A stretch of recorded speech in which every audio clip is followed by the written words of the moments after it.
Après 3h30 de bus, nous stoppons dans cette petite ville en dehors des sentiers battus.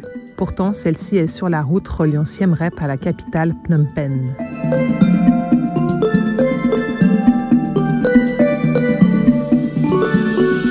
Bienvenue à Kampong-Tom.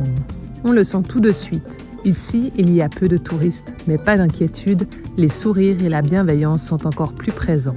Nous déambulons dans le marché qui nous aura offert de belles découvertes culinaires, comme les beignets, la banane enrobée de riz et du jus de canne à sucre.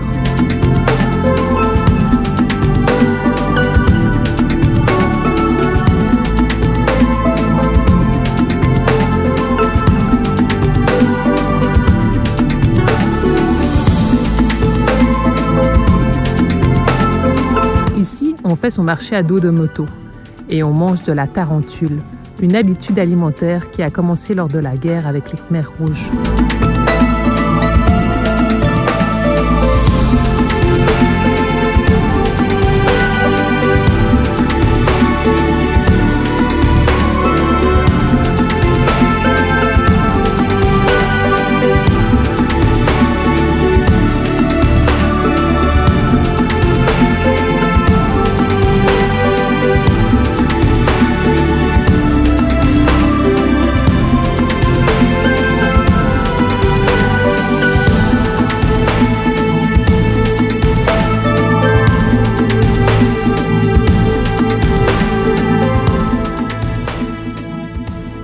Nous partons à la découverte de la campagne en commençant par le nord où se trouve Sambor Prekook, datant du 7e siècle. Elle était la capitale avant que Angkor soit construite. Les vestiges sont beaucoup moins bien conservés, mais ils sont en restauration.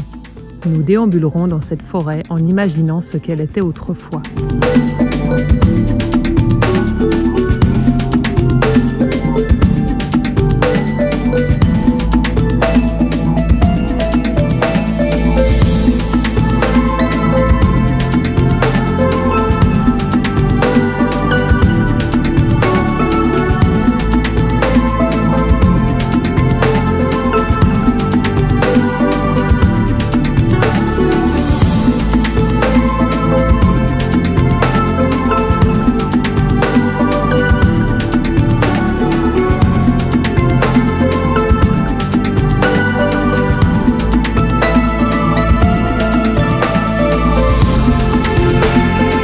Nous laissons le bitume pour prendre la terre battue et découvrir l'arrière-pays. Des rizières à perte de vue, des petits villages et la vie des Cambodgiens. Nous traversons plusieurs petits villages où le riz sèche devant les maisons. Nous sommes dans le vrai Cambodge et cela nous plaît. Les regards des Cambodgiens sont curieux et leur sourire tellement agréable. En partant au sud de la ville, nous aurons aussi la chance de pouvoir croiser les tailleurs de pierre qui effectuent un travail titanesque. Il leur faut plusieurs semaines pour arriver à bout d'une statue.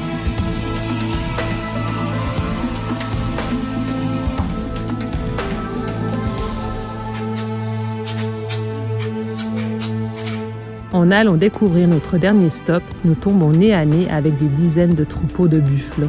Nous roulerons même en plein troupeau. Le soir venu, les Cambodgiens rentrent leur bétail des rizières à leur maison pour la nuit. Ici, le buffle n'est plus utilisé pour travailler dans les champs, mais élevé pour leur viande.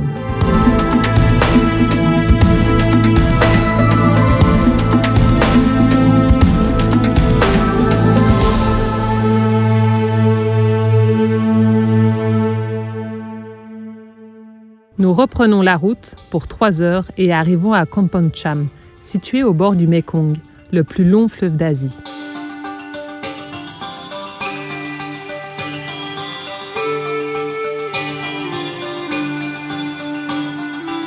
Guidon en main, nous rejoignons l'île voisine de Koh Phen, en tuk-tuk pour les enfants, vu la circulation chaotique dans les villes.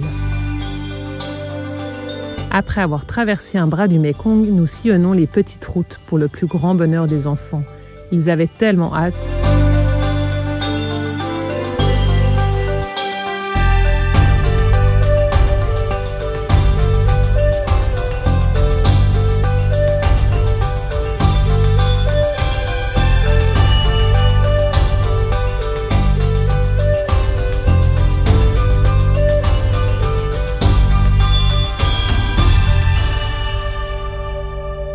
Cela paraît normal pour des enfants de leur âge de faire du vélo, mais pas pour eux.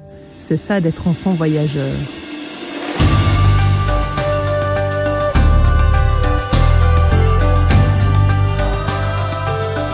Sortir des villes nous fait du bien. La pleine nature nous manque avec son lot de dépassements physiques. Cette journée nous fait du bien à tous les quatre.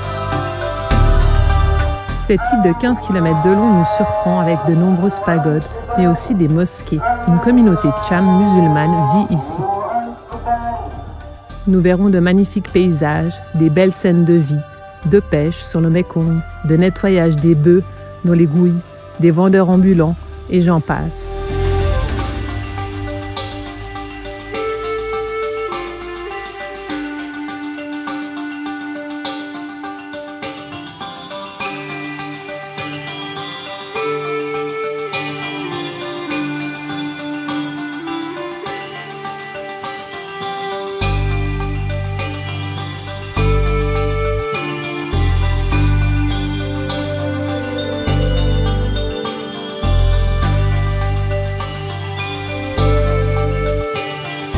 Cette île cultive du tabac et de la canne à sucre, mais on y trouve aussi des bananiers, des pamplemoussiers, des papayers et des pastèques. Nous ferons le plein de vitamines pour compenser les 35 km de vélo.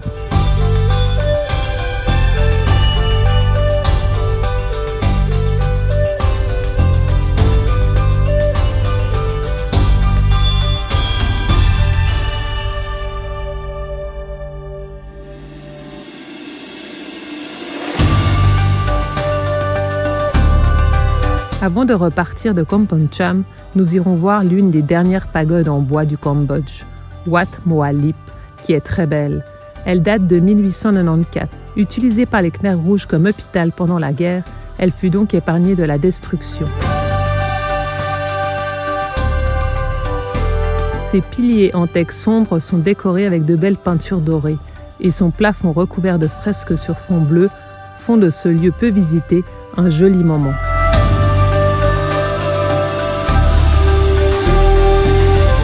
Heureux de ces 2 escales hors des sentiers battus, nous reprenons la route pour d'autres moments plus nature.